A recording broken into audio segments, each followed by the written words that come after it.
Mateus capítulo 5, versículo 13 ao versículo 16. A Bíblia diz assim: vós sois o sal da terra. Ora, se o sal vier a ser insípido, como lhe restaurar o sabor? Para nada mais presta, senão para, lançado fora, ser pisado pelos homens. Vós sois a luz do mundo. Não se pode esconder a cidade edificada sobre um monte, nem se acende uma candeia para colocá-la debaixo do alqueire, mas no velador, e alumia todos que se encontram na casa. Assim brilhe também a vossa luz diante dos homens, para que vejam as vossas boas obras e glorifiquem vosso Pai que está nos céus. Vamos orar. Senhor Jesus, te agradecemos por essa igreja aqui reunida, Senhor, em Jacarepaguara, aqui nesse bairro, Deus, que cada vida que chegou até aqui possa sair daqui renovada, fortalecida, repleta da tua presença, de fé, de amor, de esperança em seus corações, Pai. Assim como já foi ministrado através das orações, através dos louvores, através de tudo que foi feito aqui, através desse coral maravilhoso, que o teu nome continue sendo exaltado através dessa mensagem, e que possamos sair daqui renovados, fortalecidos, cheios da tua presença, Deus. Eu te dou total liberdade, Espírito Santo, para agir em nosso meio. Eis-me a minha vida como um instrumento nas tuas mãos, Pai. Por isso eu oro, desde já te agradeço, em nome de Jesus. Amém. Nosso Deus é um Deus que nos chama para o crescimento. Você crê nisso? O chamado de Deus para cada um de nós é um chamado para o crescimento. A Bíblia diz em Lucas capítulo 5, versículo 2, na verdade versículo 2, capítulo 2, versículo 52, a Bíblia diz que Lucas crescia em sabedoria, em estatura e em graça diante de Deus e diante dos homens. O nosso próprio Jesus, ele não nasceu pronto. Jesus, ele vinha crescendo, ele foi sendo aperfeiçoado, ele foi sendo ministrado pelo Espírito Santo, ele foi entendendo a real identidade de quem Deus era e de quem ele era, até ele estar pronto para cumprir a obra e a missão que ele tinha de salvar a minha e a sua vida. Glória a Deus por isso, amém? Jesus Cristo é o nosso Senhor e o nosso Salvador, a ele toda a nossa adoração. No livro de Provérbios, no capítulo 4, versículo 18, a gente vê essa verdade do crescimento como algo constante na nossa vida, sendo falada de uma outra forma. Em Provérbios capítulo 4, versículo 18, você pode abrir lá comigo? Provérbios capítulo 4, versículo 18. Quando você achar, você pode falar assim: achei. Quem não achou diz: me espera. Bastante gente ainda, eu espero. Provérbios capítulo 4, versículo 18. Para mim é um dos textos mais lindos na Bíblia. Eu amo a palavra de Deus, sou suspeito para falar. Mas a Bíblia, Deus ensina para a gente que a vereda dos justos é como a luz da aurora, que vai brilhando mais e mais até ser dia perfeito. A vereda do justo é como a luz da aurora, que vai brilhando mais e mais até ser dia perfeito. Basicamente, o que a gente está vendo aqui no livro de Provérbios, capítulo 4, versículo 18, é o que a gente viu se cumprindo na vida de Jesus. Um crescimento contínuo, constante. O nosso Deus nos chamou para crescer sempre. Deus não nos chama para ficarmos acomodados. Até o final da nossa vida, nós temos algo a aprender, algo novo a experimentar, algo novo a viver. E nós precisamos continuar nesse propósito, com o coração aberto, para continuar crescendo e aprendendo mais dele. Porque o grande objetivo de Deus é fazer da sua igreja cristãos maduros, é fazer dos filhos de Deus cristãos maduros, pessoas que são a cada dia mais parecidas com Cristo Jesus. Ele é a estatura do varão perfeito, ele é o homem, o nosso grande modelo, e nós estamos sendo moldados pelo Espírito Santo diariamente para nos tornarmos a cada dia mais parecidos com ele. Então, o nosso caminhar é um caminhar diário de crescimento. E quando eu falo de crescimento, eu não estou falando de bênçãos financeiras e nada nesse sentido. Eu estou falando de um crescimento pessoal nosso como ser humano, de nós nos tornarmos a cada dia pessoas melhores, De cada dia que passa, eu poder aprender mais com Jesus e me tornar mais parecido e mais semelhante a Ele. Hoje, eu não posso ser a mesma pessoa que eu era há 5 anos atrás. Eu preciso aprender e entender que eu mudo, eu aprendo, eu me renovo, eu me torno uma pessoa melhor a cada dia. Se eu estou caminhando ao lado de Cristo, se eu estou dando espaço para o Espírito Santo moldar e aperfeiçoar a minha vida. Esse é o desejo de Deus para cada um de nós, que nós possamos ir crescendo a cada dia. A vida com Deus, ela não é uma simples viagem com um início e um final. Para Deus importa muito o caminho que a gente vai tomar. Essa jornada que nos leva a lugares que a gente às vezes nem imagina. E principalmente o desejo de Deus é forjar o nosso caráter ao longo dessa jornada.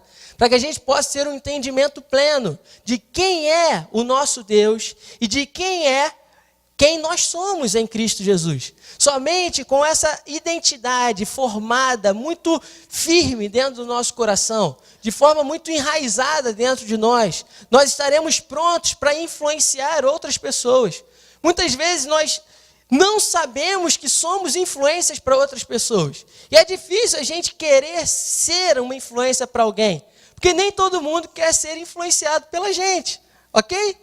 O que a gente precisa fazer é entender que existe um chamado de Deus para a nossa vida, para que nós sejamos a cada dia mais parecidos com Ele. E à medida que eu cresço e aprendo mais de Jesus, eu me torno mais parecido com Ele, pessoas vão olhando para a minha vida e vão vendo em mim um referencial, para que eu me torne uma influência para a vida delas. E quando eu olho para a vida do pastor André, por exemplo, eu olho para ele e eu vejo nele uma influência para a minha vida. Um lugar onde um dia eu quero estar também, pastoreando uma igreja saudável, com pessoas amadas ao meu lado, uma família bonita, bacana, com filhos saudáveis e felizes ao seu lado. Esse é o meu sonho. Então a gente vai aprendendo. Eu tenho bons referenciais na minha vida e isso é ótimo. E você deve ser um referencial para alguém à medida que você aprende a ser a cada dia mais semelhante a Cristo Jesus. A cada dia mais semelhante a Ele. Mas isso é uma jornada, isso é um processo, onde o caminho é mais importante do que aonde o destino em que nós vamos, para onde nós estamos indo. O destino ao qual nós estamos querendo chegar. O caminho importa. E é nesse caminho que Deus vai forjando o nosso caráter. E é por esse caminho que a gente vai aprendendo a cada dia mais a se tornar mais semelhantes a Cristo Jesus. Esse é o desejo de Deus para a nossa vida. Esse é o sonho de Deus. E eu quero trazer um exemplo da Bíblia para a gente poder meditar nessa história. Eu poderia trazer vários exemplos aqui para a gente estar pensando a respeito dele, de alguém que foi crescendo no caminho, entendendo nesse caminhar quem Deus era, entendendo quem Ele era e indo em direção ao cumprimento dos propósitos de Deus para a vida dele. Você conhece a história de Moisés? Amém? É uma história muito conhecida. E um dia Deus chamou Moisés. Um dia Deus virou para Moisés e falou assim: Moisés, eu tenho um chamado para a sua vida. A história de Moisés a gente encontra na Bíblia, no livro de Êxodo. E esse chamado de Moisés, ele começa a partir ali do capítulo 1. Deus vai contando a história de Moisés e mostrando como que era o início da sua caminhada. E a gente vai vendo que antes de Moisés, a história que a Bíblia apresenta para a gente é a história de José. E José foi um homem próspero, que a vida dele teve muitos altos e baixos, mas ao final da vida dele, ele se tornou alguém importante no Egito. A sua família foi salva, a sua família foi restaurada, e Deus estabeleceu essa família no Egito, e houve muita prosperidade para essa família no Egito. E Deus abençoou a vida de José. Só que no capítulo 1 de Êxodo, a gente começa a ver que alguns anos se passaram.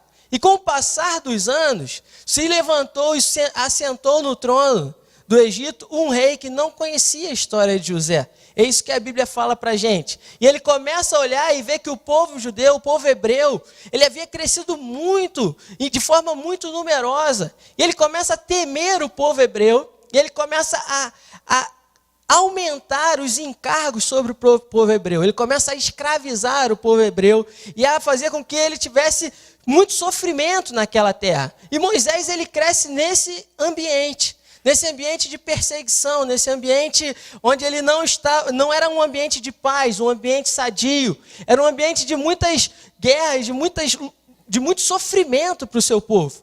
E naquele ambiente, Faraó determina que as parteiras do Egito, elas matassem todos os meninos homens do povo hebreu. É assim que começa a história de Moisés. E Deus, de alguma forma sobrenatural, ele guarda a vida de Moisés. Ele salva a vida de Moisés naquele momento, naquele instante. E a Bíblia conta pra gente que a mãe de Moisés, ela coloca ele dentro de um cesto, coloca ele num rio, e ela vai acompanhando de longe, até que esse cesto encontra com uma das filhas de Faraó. Ela tem compaixão daquele menino, cuida dele, cria ele, e Moisés, ele cresce dentro de um palácio egípcio, dentro de um palácio do maior reino daquela época, e ele vivia ali com tudo que existia do bom e do melhor. Mas a gente vai vendo que existia algo dentro do coração de Moisés que ardia, que era diferente, para que ele pudesse ver o seu povo liberto. Antes dele ser o Moisés libertador que a gente vem a conhecer hoje em dia, antes disso, nós já vemos algo queimando no coração de Moisés, algo queimando e ardendo no coração dele, para ver saciada a aflição do seu povo. E quando você vai para o livro de Êxodo, no capítulo 11, no capítulo 2, no versículo 11, você vai ver algo muito interessante, que Moisés, ele já mais velho, ele começa a ver a perseguição e o sofrimento do seu povo, e ele se levanta como alguém que quer defender os interesses do povo.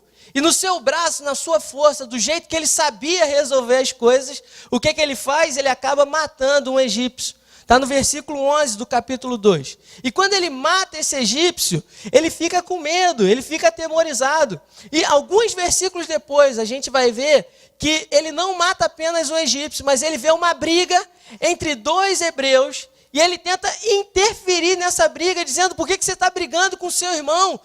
Vocês não veem que já existe tanta aflição sobre vocês, tanta perseguição, por que vocês não se unem? E aí aquele hebreu vira para ele e diz: quem levantou você como juiz, como guardião entre o nosso povo? Você vai fazer comigo exatamente o que você fez com aquele egípcio no outro dia? Essa foi a palavra do hebreu para ele. E a Bíblia diz que Moisés teve medo. E Moisés, ele se escondeu. Você pode ler comigo Êxodo capítulo 2, versículo 11. Êxodo capítulo 2, versículo 11.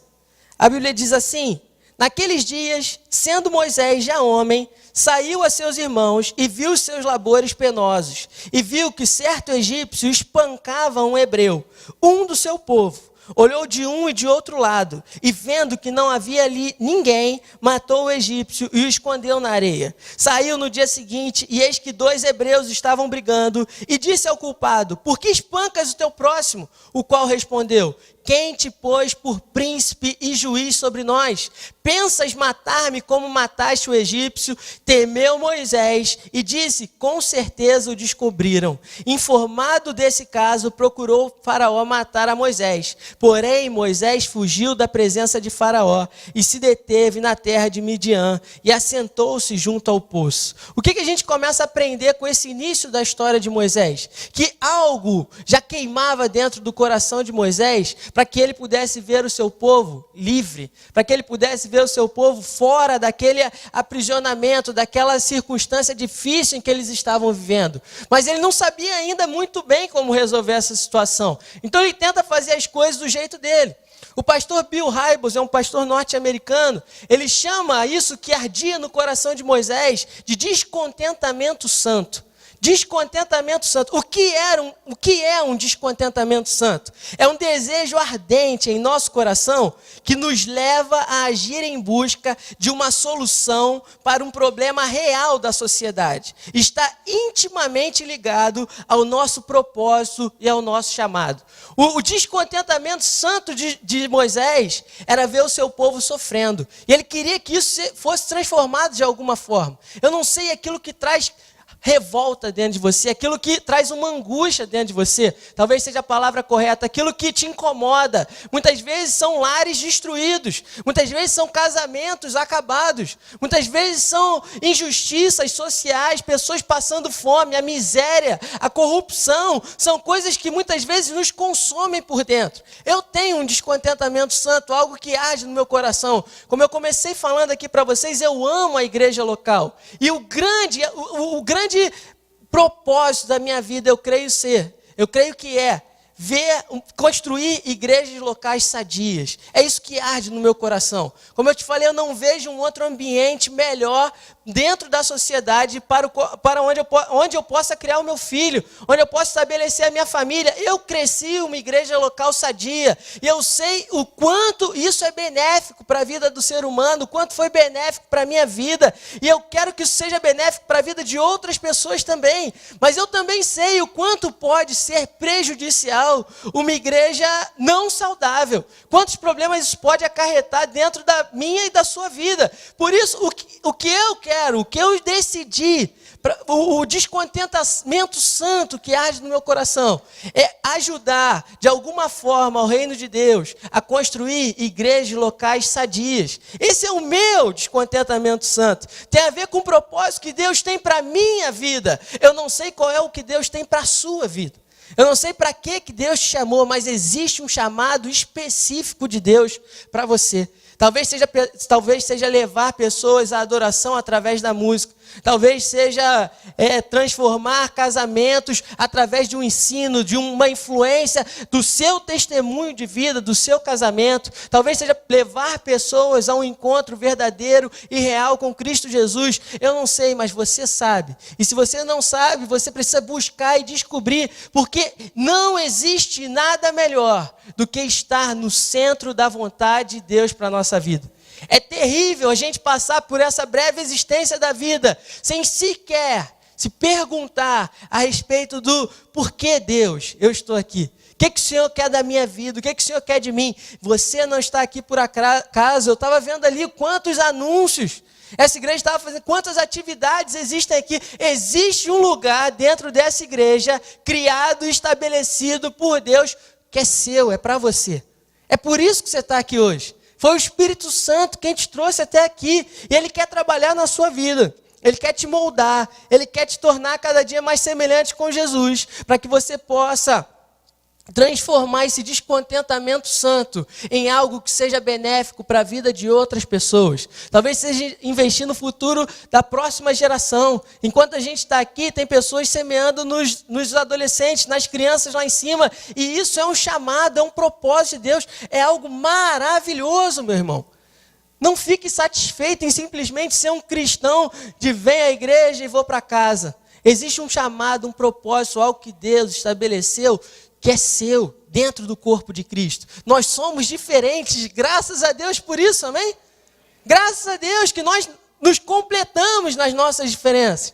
Outro dia eu falei isso lá na igreja, e aí eu falei assim, imagina, o mundo seria muito chato se todo mundo fosse igual o Júnior. E aí tem um irmão lá que concorda muito, e ele falou assim, é verdade.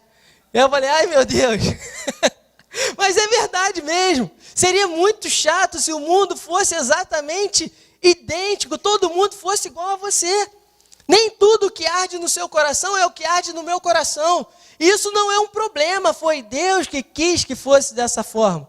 Porque é nas nossas diferenças que o reino de Deus se completa e que o reino de Deus começa a ser estabelecido. E Deus continua ainda hoje usando pessoas para abençoar outras pessoas. Foi Ele que escolheu que fosse dessa forma. Você tem um propósito, um chamado de Deus para ser uma bênção na vida desse irmão que está do seu lado. para ser uma bênção na vida das pessoas que chegam até aqui esse lugar, desses visitantes que levantaram a mão e que estão chegando aqui sedentos por algo novo, por entender algo novo em suas vidas. Existe um chamado de Deus para você, meu irmão, e a gente não pode perder isso. A sua formação, toda a sua história de vida até aqui, os estudos que você já teve, as experiências que você teve, que te trouxeram até o lugar em que você se encontra hoje, elas não podem ser desprezadas. Por quê? Porque Deus pode fazer com que isso se torne numa bênção para a vida de outras pessoas. Deus está te preparando, Deus está te moldando, Deus está te equipando para que você possa cumprir plenamente o chamado que Ele tem para a sua vida. Não despreze os pequenos começos. Não despreze as pequenas coisas que Deus está confiando na sua mão hoje. Se Deus está colocando algo na sua mão, faça isso com excelência. Faça isso da melhor maneira que você puder. Faça o seu melhor, se dedique, se entregue de corpo e alma para que Deus, o reino de Deus, possa ser estabelecido no coração de outras pessoas. Você tem um propósito. Você tem uma missão. Existe algo de Deus que Ele anseia fazer a partir da sua vida. E era assim na vida de Moisés também. Ele não sabia muito bem como as coisas deveriam ser feitas. E existia algo queimando no coração dele. E o que queimava no coração dele? Ver o povo hebreu, que era o seu povo, que ele não havia sido criado como escravo como eles. Ele teve um privilégio de crescer na casa de Faraó. Mas ele via e ardia no coração dele o desejo de ver aquele povo livre. E depois que ele toma aquela atitude precipitada, ele vem a matar um homem, ele vem a ser questionado a respeito daquilo que ardia no coração dele, a Bíblia diz que ele vai para o deserto, e ele vai se esconder no deserto. Ele defende umas mulheres ali no deserto, defende ela de alguns homens, e ele vem acabar habitando naquela família. O Jetro, o sogro que veio se tornar o sogro dele, o recebe, cuida dele, ele vem em casa com Zípora, e a vida dele vai caminhando ali no deserto, como se tudo aquilo no Egito tivesse ficado para trás. Como se a história de Moisés tivesse ganho um novo caminho, e ele, aquele desejo, aquele sonho que ele tinha, tivesse perdido de alguma forma. Mas Deus, quando Ele coloca algo no nosso coração, Ele deseja que isso se cumpra. E naquele deserto, quando as coisas foram se passando, ele foi crescendo, ele foi amadurecendo, ele foi cuidando do povo ali das ovelhas do seu sogro, do rebanho do seu sogro. E a Bíblia diz em Êxodo capítulo 2, 23, na parte A, que decorridos muitos dias, passou muito tempo com Moisés ali no Egito, ali no deserto, perdido no deserto, como se aquele sonho já tivesse se acabado. E ele ali no deserto, tocando a vida dele, Deus aparece para ele novamente. E aí a gente conhece a história da sarça ardente. Ele caminhando um dia normal, como se não houvesse nada de novo, de diferente. Ele vê uma sarça ardente dentro do deserto. E aquilo chama a atenção dele. Ele começa a caminhar em direção àquela sarça ardente. E ele começa a ver e Deus fala com ele ali. E Deus começa a lembrar dentro do coração dele aquilo que havia se perdido e que havia ficado lá para trás. Aquele descontentamento santo dele ver o povo hebreu sofrendo, o povo que era sangue do sangue dele sofrendo. E ele começa a ser chamado, impulsionado por Deus para viver e cumprir novamente aquele sonho, aquele projeto de Deus para a vida dele. Talvez seja assim contigo também. Talvez hoje você olhe e fale assim, cara, minha vida já passou por tanta coisa. Eu tinha um sonho, eu tinha algo no meu coração que queimava, que ardia, mas o tempo foi passando, as coisas não foram acontecendo. Eu esperava ver o meu marido transformado, eu esperava ver a minha família transformada, e não acontece. Então eu estou vivendo, mas eu já não tenho aquilo mais como um sonho, como um projeto, como algo que já foi um dia queimando, vivo no meu coração. Eu quero te falar que eu não sei, mas Deus me trouxe aqui para reacender essa chama no teu coração.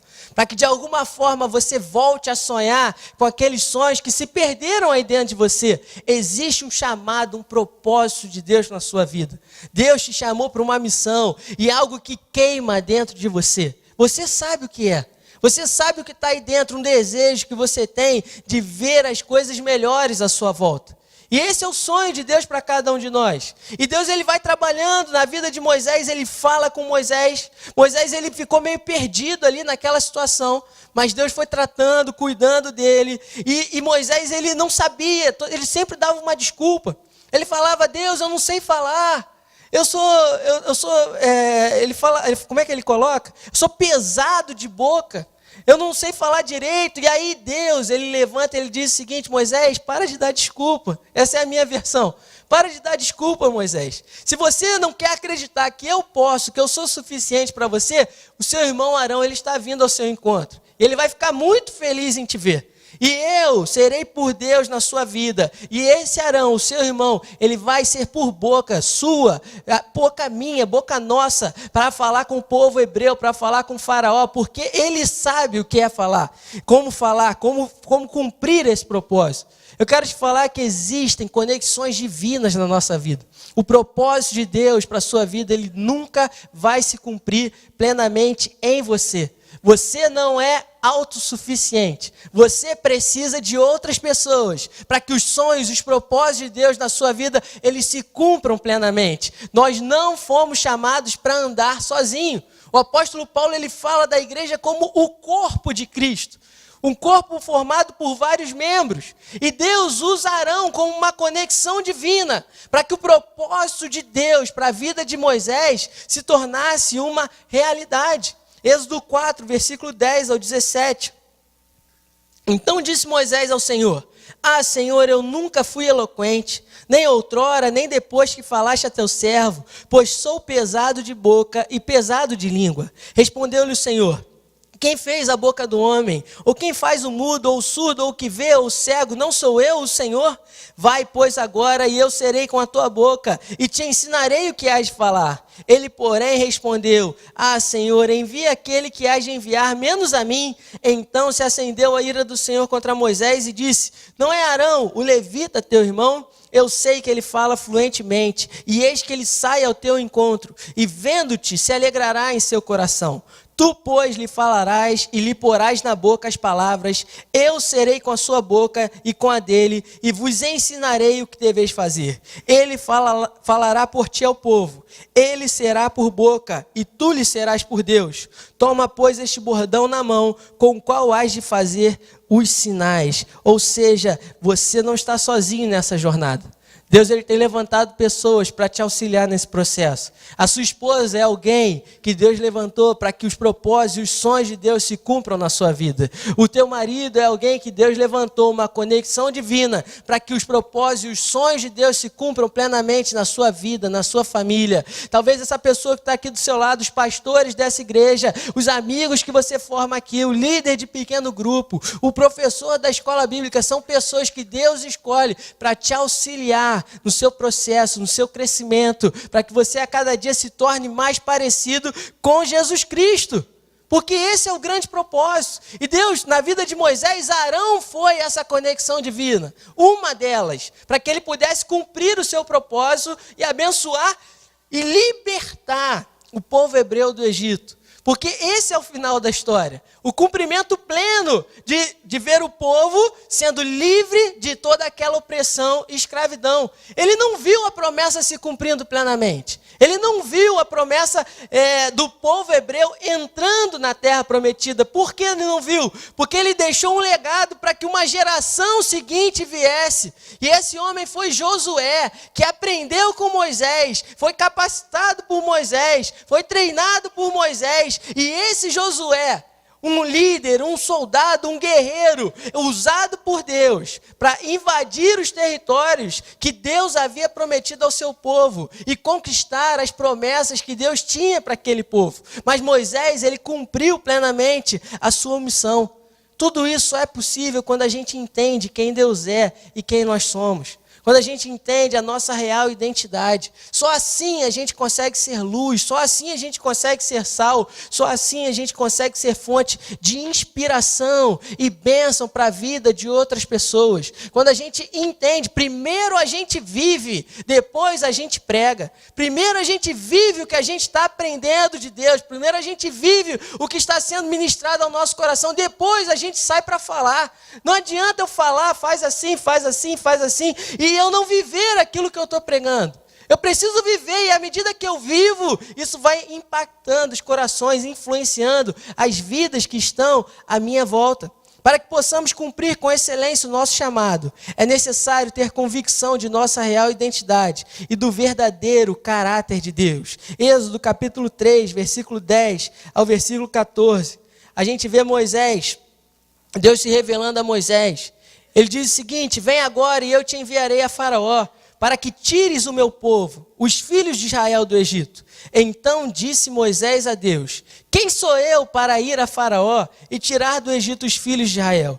Deus lhe respondeu: eu serei contigo, e este será o sinal de que eu te enviei. Depois de haveres tirado o povo do Egito, servireis a Deus neste monte. Disse Moisés a Deus: eis que quando eu vier aos filhos de Israel e lhes disser: o Deus de vossos pais me enviou a vós outros, e eles me perguntarem: qual é o seu nome? Que lhes direi? Disse Deus a Moisés: eu sou o que sou. Disse mais: assim dirás aos filhos de Israel: o eu sou me enviou. Moisés, ele precisou aprender primeiro quem Deus era, quem era esse eu sou. E à medida que ele vai enfrentando as dificuldades no Egito, à medida que ele vai perseverando e tendo que enfrentar as negativas de Faraó, cada negativa de Faraó e cada praga que Deus ia enviando ao Egito, Deus começa a se revelar e Moisés vai entendendo que Deus, o eu sou, ele era tudo aquilo que ele e o povo precisavam. Para que eles pudessem caminhar no deserto com Deus, eles precisavam ter uma certeza de que Deus era o eu sou. O eu sou tudo aquilo que vocês precisam. Se é de saúde que vocês precisam, Deus é o nosso eu sou, é o nosso Jeová Rafá. Se é de prosperidade e provisão que vocês precisam, Deus é a nossa provisão, é a fonte da nossa prosperidade. Deus é tudo aquilo que nós precisamos, amém? E o chamado de Deus para a nossa vida, ele nos leva a uma ação. Ele não nos leva a ficar parados, estagnados. Deus vira para Moisés e diz assim: Moisés, o que você tem na sua mão? Moisés tinha uma vara na mão dele. Deus vira para ele: lança essa vara ao chão. E quando ele lança aquela vara se transforma numa cobra. E Deus mostra e manifesta ali o seu poder. O que isso ensina para a gente? Deus espera que você age com aquilo que está na sua mão hoje. Talvez as condições não sejam as mais perfeitas para que você cumpra o seu chamado, mas o que Deus está confiando na sua mão hoje? Talvez não seja tudo do jeito que você imagina que deveria ser, mas o que Deus está confiando na sua mão hoje? Deus espera que você haja com aquilo que Ele está colocando na sua mão hoje. O que você tem na sua mão hoje? É a sua família? Então seja o melhor pai de família que você pode ser. E você não tem noção do que os seus filhos podem fazer pelo reino de Deus. E você não tem noção do futuro que Deus pode criar e tornar a partir da criação dos valores que você está incutindo na vida do seu filho, dos seus netos, das pessoas que Deus está colocando à sua volta. Faça o melhor com aquilo que está nas suas mãos hoje. Foi o que está escrito para a gente lá em Eclesiastes, capítulo 9, versículo 10. Salomão disse o seguinte: o que as suas mãos tiverem que fazer, que o façam com toda a tua força, pois na sepultura para onde você vai, não há atividade, nem planejamento, não há conhecimento e nem sabedoria. O que as suas mãos tiverem que fazer, faça hoje, mas faça com excelência. Não fique esperando: amanhã eu vou começar, daqui a alguns anos eu começo, e só reclama, só murmura, só... O que Deus está colocando na sua mão hoje, vai lá e faça, porque Ele vai fazer aquilo que você não pode fazer. Nas mãos de Moisés era só uma vara, mas quando aquela vara, ela foi colocada sobre o controle e o poder do Deus, o eu sou, aquela vara, ela foi um instrumento de Deus para a manifestação de muitos milagres. Esse é o Deus que nós servimos. Ele faz de algo pequeno uma infinidade de coisas que a gente não pode imaginar. Ele faz de 5 pães e 2 peixinhos um alimento farto para toda uma multidão. Esse é o Deus que nós servimos. O que você tem na sua mão hoje? Mas é muito pequeno. Mas é muito isso.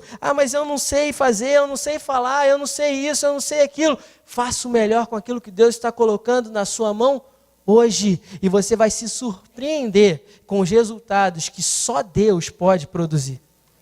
É nisso que eu creio.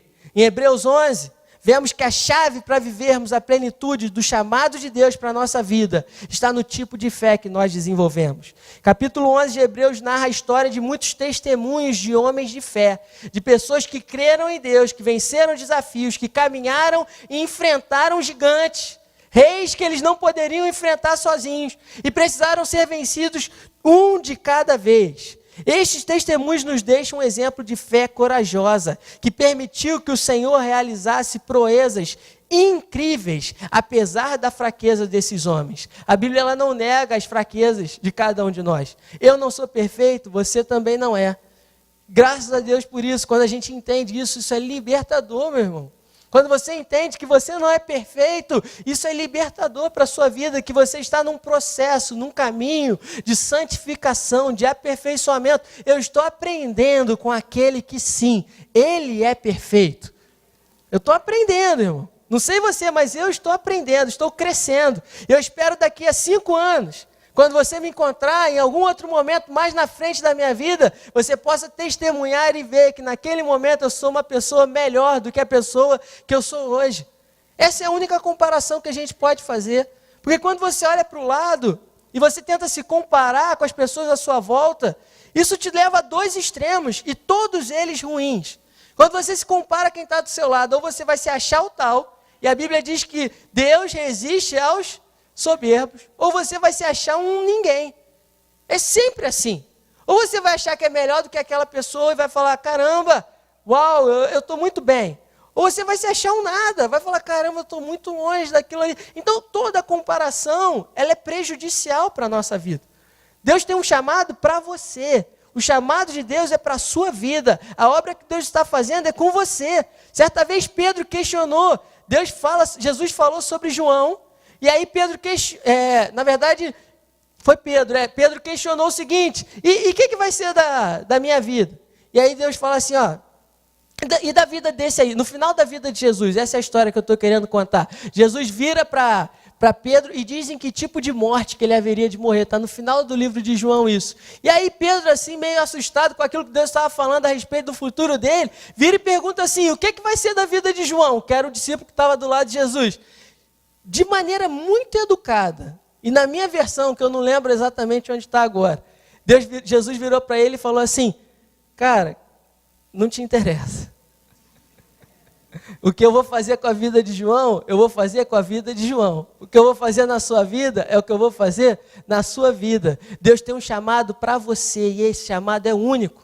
Se você não aceitar e viver esse chamado, você vai estar o tempo inteiro parado, olhando para o que Deus está fazendo na vida dos outros, contando o testemunho de outras pessoas, quando Deus anseia abrir os céus sobre a sua vida, para que você veja manifestado no seu dia a dia os milagres e os testemunhos de Deus, e de portas abertas para você. Deus tem milagres para a sua vida. Deus tem um chamado para a sua vida, algo pessoal seu. Para de olhar para quem está à sua volta e começa hoje a cumprir o chamado que Deus tem para você. É seu e de mais ninguém. E não existe nada melhor do que estar no centro da vontade de Deus para a nossa vida. Foi isso que esses homens descobriram. Para vivermos o futuro glorioso que o Pai nos promete, precisamos ter coragem.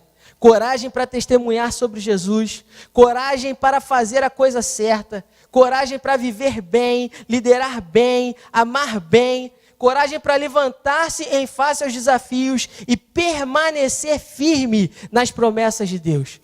É preciso coragem. Lá em Romanos capítulo 8, versículo 28, abre lá comigo, eu já estou terminando. Romanos capítulo 8, versículo 28, a Bíblia diz assim, Romanos capítulo 8, versículo 28.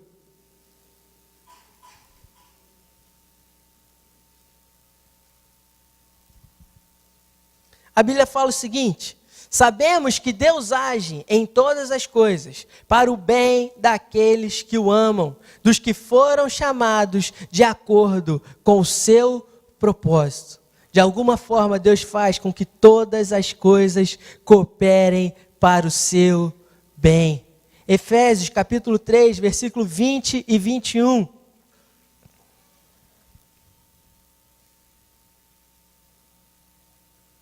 Quando você achar, você pode dizer, achei. A Bíblia diz assim: ora, aquele que é poderoso para fazer infinitamente mais do que tudo quanto pedimos ou pensamos, conforme o seu poder que opera em nós, a Ele seja a glória na igreja e em Cristo Jesus, por todas as gerações, para todo sempre. Amém. Deus é capaz de fazer infinitamente mais do que tudo aquilo que nós podemos pensar, sonhar ou imaginar. Pega isso que existe dentro do seu coração, que traz um desconforto, um incômodo, algo que você deseja ver diferente na igreja. Quem sabe você não tem um chamado de Deus para criar um ministério novo aqui, de ser alguém, de fazer algo novo que não acontece. Ministérios para Deus são coisas infinitas. Não existe, tem uma infinidade de ministérios para a gente servir e abençoar. Ministérios de empresários, ministérios de empreendedores, ministérios infinito. A quantidade de ministérios que podem surgir. Se você é costureira, cozinheira, você pode ser uma bênção na vida da igreja. Tudo que Deus confiou na tua mão é para abençoar outras pessoas. Sabe, aprenda, procure crescer. Você talvez não esteja pronto hoje, mas existe um caminho. É isso que eu estou falando aqui contigo hoje. Moisés, ele precisou de um tempo. Algo ardia no coração dele lá no início, um descontentamento santo de ver o povo dele liberto. Mas ele passou por inúmeros processos, até que isso se tornasse uma realidade. Até que ele estivesse pronto para chegar diante de Faraó e dizer o seguinte: deixa o meu povo ir, é o que Deus está falando. E ele testemunhou e viu os milagres de Deus na vida dele. Eu e você estamos passando por um processo. A gente está aprendendo, mas existe algo que é infinitamente mais, o infinitamente mais de Deus, que está reservado para nós. Quando nós temos um coração disposto a aprender sempre, um coração disposto a estar a cada dia mais submisso à vontade, ao senhorio de Cristo Jesus na nossa vida. Essa é a minha oração por você hoje, para que você possa aprender a depender e a confiar de Deus todos os dias da sua vida, para que você possa aprender a ouvir a voz do Espírito Santo e a ser guiado por esse Espírito Santo em direção aos sonhos e aos propósitos que Deus tem para a sua vida, para que você possa se tornar uma bênção dentro dessa igreja, cumprindo o seu chamado, sendo um testemunho de vida, de paz, da obra que Cristo Jesus pode fazer dentro de tudo aquilo que a igreja tem colocado como ferramenta para o seu crescimento, se submetendo às lideranças, aos projetos, aos trabalhos que aqui acontecem, para que você seja uma bênção aqui nesse lugar onde o Senhor tem te plantado, e que vidas continuem sendo transformadas aqui, e que famílias continuem sendo restauradas aqui, e que vidas e pessoas continuem encontrando cura no seu espírito, na sua alma e no seu corpo aqui nesse lugar, através do que Deus está fazendo em você e através de você. Esse é o meu desejo. Queria chamar o pastor André aqui na frente, para a gente estar encerrando esse culto. Obrigado, pastor. Deus abençoe a vida de vocês grandemente.